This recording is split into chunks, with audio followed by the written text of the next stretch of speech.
Então, animismo vai ficar na personalidade de todos os médios. Agora, o ideal é que o médium vá trabalhando a sua personalidade, aprendendo a descobrir quem ele é, como é que ele pensa, como é que ele reage, e controlar a sua vida mental pela meditação, para que quando ele for ao processo mediúnico, ele isole completamente, ou quase completamente, a sua personalidade e a personalidade do espírito flua integralmente. Então, o animismo, o que é o animismo? É o médium se comunicando. Ele dá uma comunicação que é totalmente o seu pensamento. É o animismo pleno. Ou o animismo misto. Ele mistura a sua comunicação, a sua expressão, o seu pensamento com o pensamento do espírito.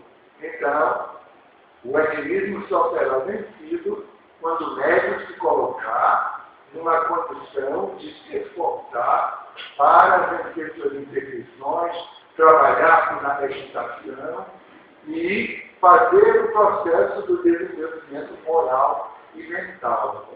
Joana de Anjos nos diz: médium, estuda. Médium, estudar a nossa personalidade, fazer o autodescobrimento, porque aí o animismo será erradicado da face da Terra. Agora, não confundir o animismo com aquela expressão do próprio médium. Por exemplo, quando o médium não tem cultura, se chegar um espírito médico, por exemplo, ele vai dar uma mensagem médica, mas o médium não tem vocabulário. Quando não tem vocabulário dentro dele, ele vai colocar a sua mensagem de uma forma que vai desfigurar um pouco aquela expressão técnica de um comunicante que tem um alto saber, uma grande competência. Então, isso não será um animismo, esse fato não será um animismo perturbador, nem alguma coisa que vá criar embaraços para a reunião mediúnica. Então, há uma mensagem no livro, acho que é em ação ou reação, que a pessoa é uma trabalhadora, ela não tem grande cultura, então vem o médico, dá uma mensagem boa, com bom conteúdo, mas as pessoas que estão na reunião mediúnica analisam, ele não tem a mesma linguagem da ciência. A comunicação não traduz o palavreado técnico que caracterizaria a personalidade do Dr. Fernando. Então, eles rejeitam aquela comunicação.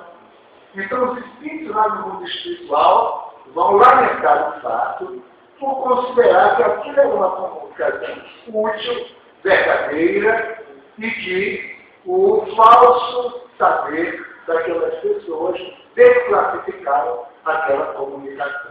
Então, o animismo só é perturbador, prejudicial, quando ele desfigura completamente a mensagem do Espírito. E então, o médium está realmente precisando de fazer uma correção de rumos para que ele traga uma mensagem com mais clareza, com mais precisão. Então, animismo é isso, o médium se comunicando. É ele que está falando. Ou então o médium está misturando o seu pensamento com o pensamento do próprio Espírito. Apenas uma contribuição aqui para os doutrinadores. Não se preocupe se a comunicação é amiga. Atenda o Espírito. Encarnado ou desencarnado. É um necessitado, precisa da nossa ajuda. Não ficar com uma certa reação. Será que ele entende? E aí prejudica a razão.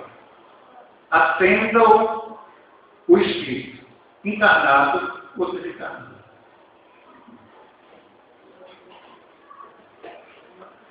O médium vidente que participa da mediúnica Deve também ser esclarecedor ou não deve? Pode ser esclarecedor, sim. A única condição que tira que é inadequada é o médium psicofônico. Ele não deve ser esclarecedor, nem o médium psicógrafo, porque são mediunidades que requerem uma condição de entrega total.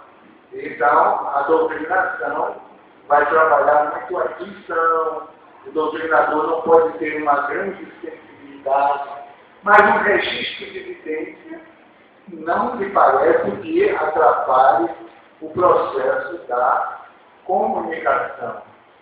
Então, a não ser que aquele médium que ora acidente, ele esteja transitando para outra expressão mediúnica de serviço, que aí, então, muitas vezes a gente começa com a vivência, sendo vivência, daqui a pouco ele está mergulhado na psicofonia. Então, eu aconselharia o seguinte, que um médium vidente, ele não se dedique logo à doutrinação, para verificar que aquela vivência vai se transformar ao longo do tempo num processo de doação terapêutica maior, como é o caso do trânsito, da psicografia e da psicofonia. Com relação à frequência, eu pergunto séria. Com relação à frequência mediúnica, tem que ser semanal, ou pode ser apenas em dias definidos, por exemplo, 1 ou 2 vezes no mês? Que isso?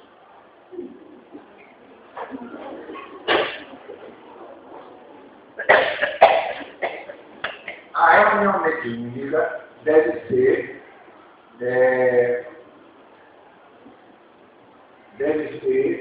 em dias,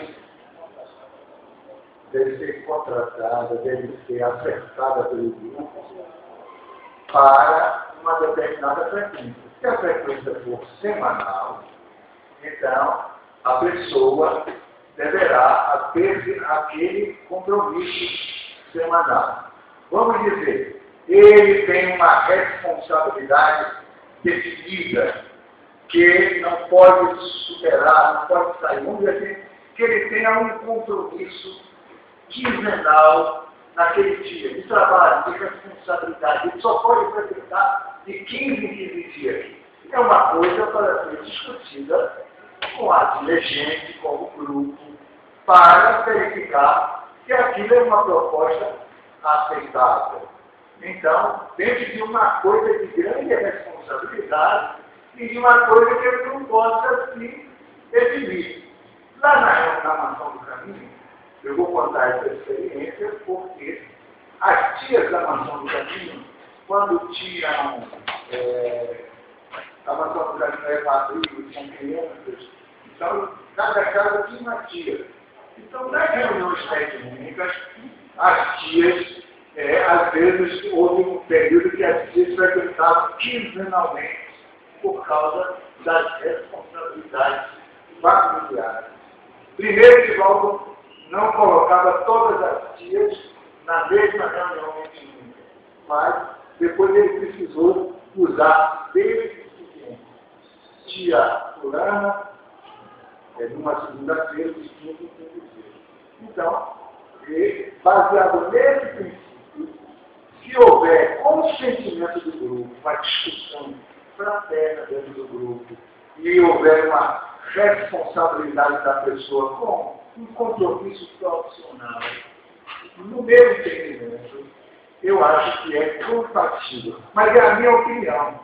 Vocês vão fazer a discussão no seu grupo, e o seu grupo vai dizer se é compatível ou se não é compatível. Como se aos convites do dia, geralmente no dia da reunião aparece uma manipulação maior.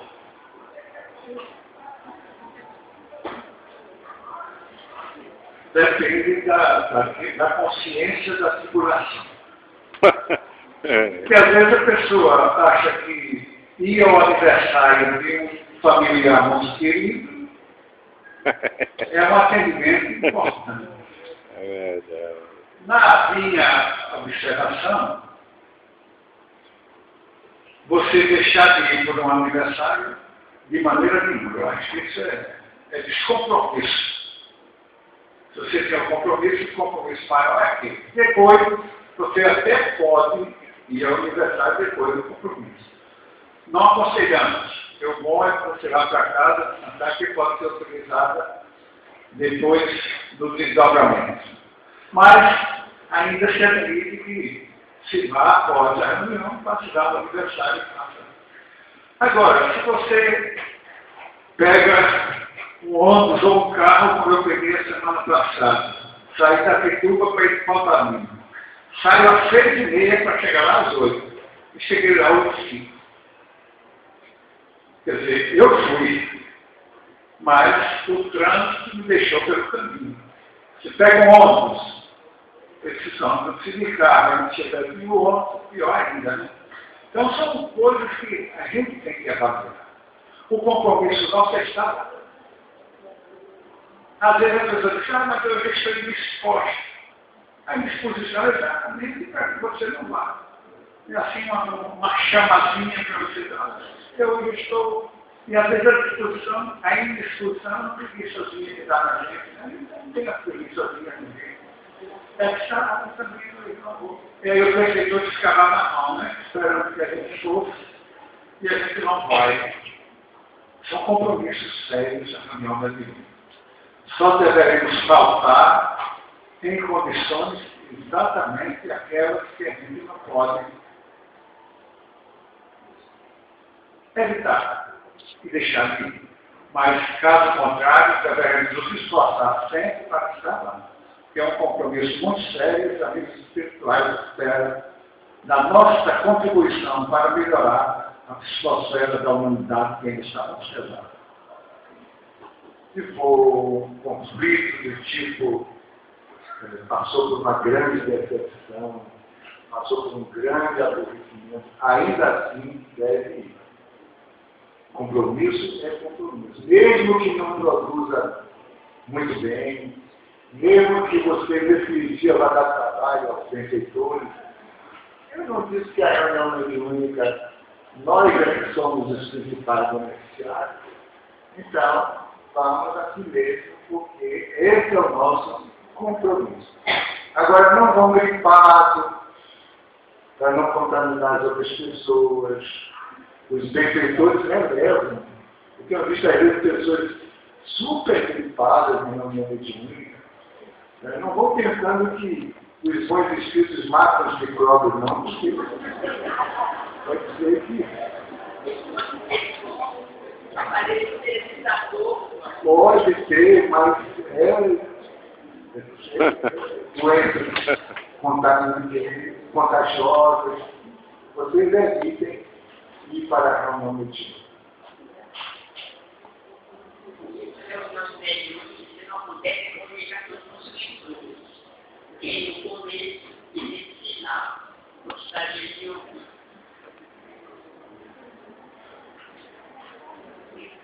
É porque os mentores acham uma necessidade. Se a coisa está fluindo bem, porque assim, eu estou com os cachorros mentores, nós estamos ali para atender aqueles coitadinhos que estão lá sofrendo, que precisam da nossa ajuda. Claro que de vez em quando, o mentor acha que deve, tem, mas não é obrigatório estar antes e depois, nada disso. Você sabe que eles estarão lá. Tenha certeza que os mentores que estão lá tomando conta dessa reunião. Façamos o nosso trabalho. Por exemplo, às vezes a gente passa um ano inteiro, Dona Joana não vai lá na comunicação, ela psicografa lá, a comunicação, só quando há casos assim excepcionais, que ela vai lá e diz, olha, vamos fazer assim, vamos dar um direcionamento da nossa vida. E não diz assim as coisas detalhadas, não. Diz a coisa por cima para que a gente resolva.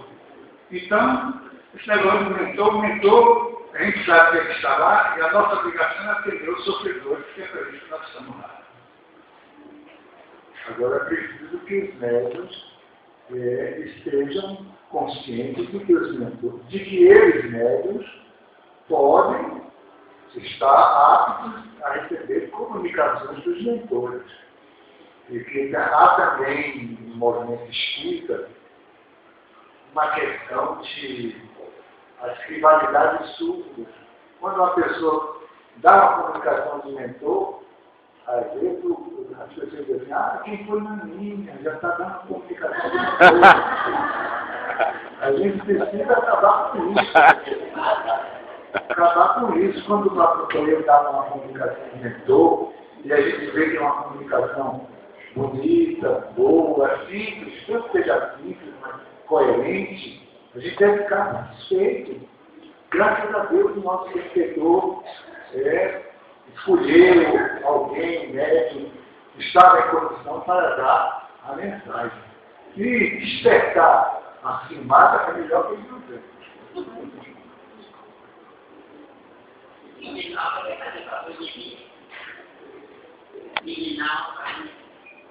João, eu queria que você estava melhor do que eu. Dissesse meus irmãos do setor mediúnico que nós precisamos viver como aquela vida festival,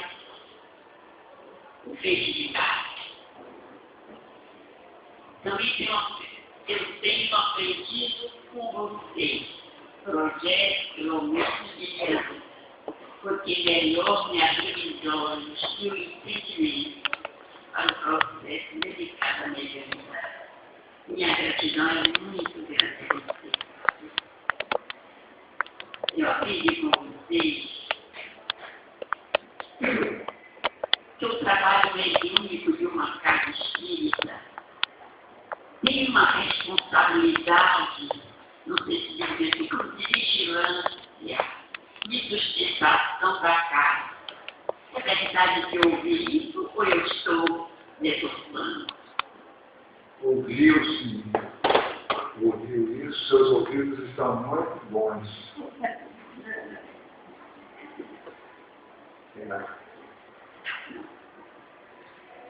Então, nós ficaríamos conversando aqui sobre mediunidade, que é essa luz abençoada que Jesus colocou na nossa vida. É uma oficina maravilhosa que estabeleceu para nós a oportunidade de amadurecermos espiritualmente. E que nós aprendemos, os espíritos também são trazidos para aprender, para se arrependerem das suas dificuldades, terem as suas dores aliviadas. Quantos espíritos têm as suas dores aliviadas?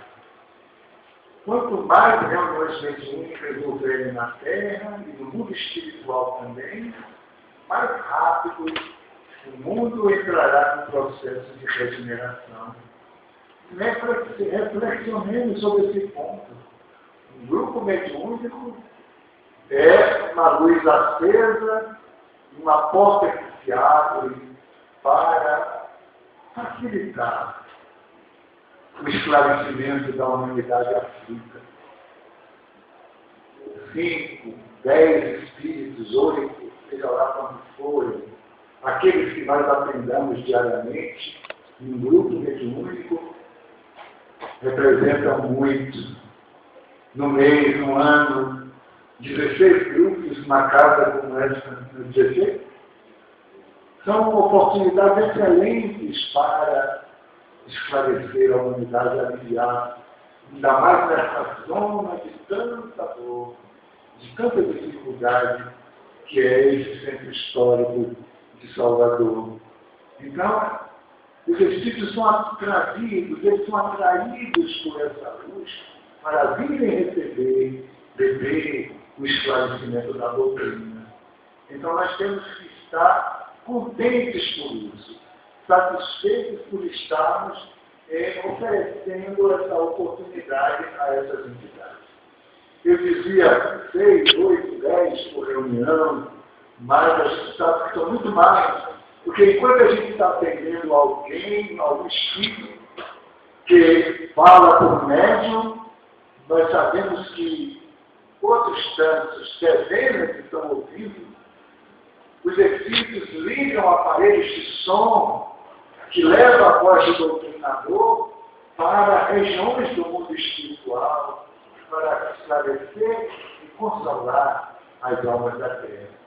Nós estamos vivendo o momento da transição planetária, o momento em que o mundo de regeneração será construído de uma maneira mais eficaz.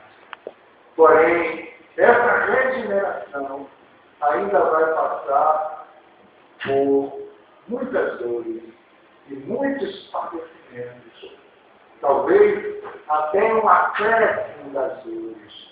E Jesus disse no seu Evangelho, se esses tempos não fossem abreviados, nem os bons resistiriam.